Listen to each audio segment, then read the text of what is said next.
So, hello mga friendship, at it's me again. This is Shig Rakitero at maraming salamat sa mga subscriber natin. Umabot na po tayo ng 2,300 subscribers sa YouTube channel at sa Facebook page naman. And malapit na din tayo mag 1,000. So please guys, support my YouTube channel, Pinoy Tutorial TV, para po sa ating lahat ito. At ngayon ay napaka-important na namang araw dahil ibibigay ko sa inyo ang napaka-importanting topic.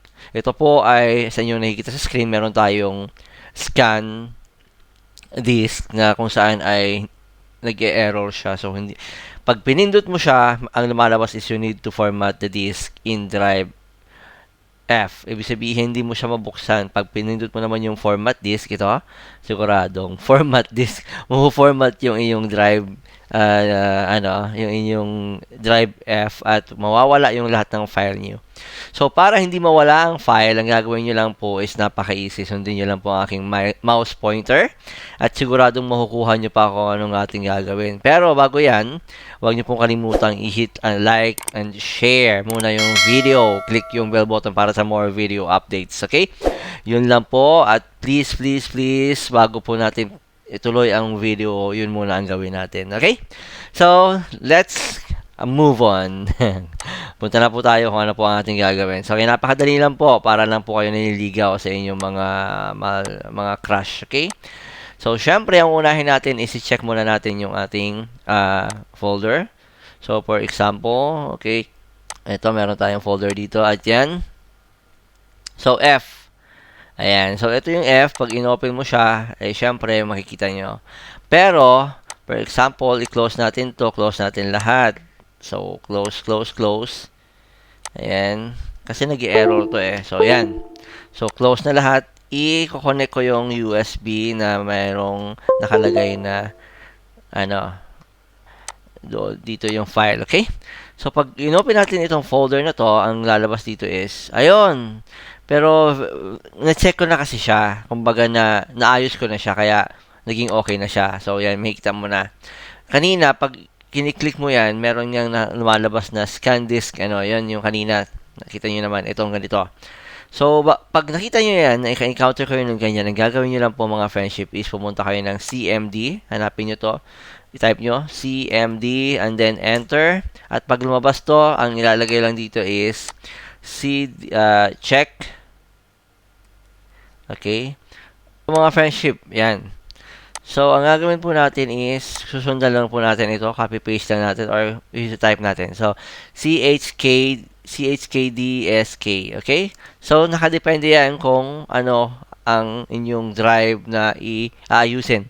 So, ang sa akin is drive F, okay? So, drive F. So, ang gagawin nyo lang is, yan, drive F, and then, so, yan. Meron tayong keyboard. I-click nyo lang tong shift key. So, pag pinindot ko yung shift key, magiging color blue, tapos ito. Okay? Para magkaroon tayo ng ganito. Okay? So, shift key, ito, tapos, yun. Pagkatapos yan is space naman. Itong space dito, click nyo. Bago, slash, and F. Okay. So, pag enter nyo, yan ang lalabas.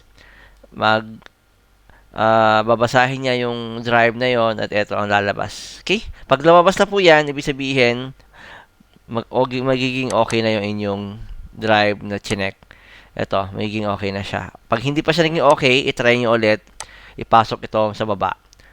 R naman ang, imbis na F, R ang lagay nyo lang. Pero same drive. F pa rin, /R. So, wag yung sundin yung akin, kasi ito sa akin to. So, sa inyo is depende kung ano ba yan?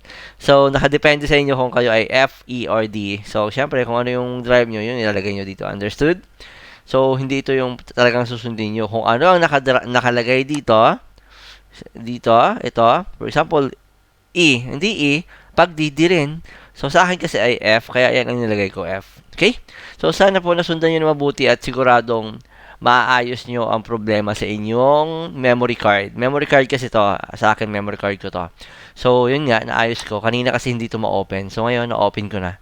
So, yun, imbis na pindutin nyo yung format, is gawin nyo to para hindi na kayo magpo-format ng inyong drive or memory drive. Okay? Or memory card. Okay?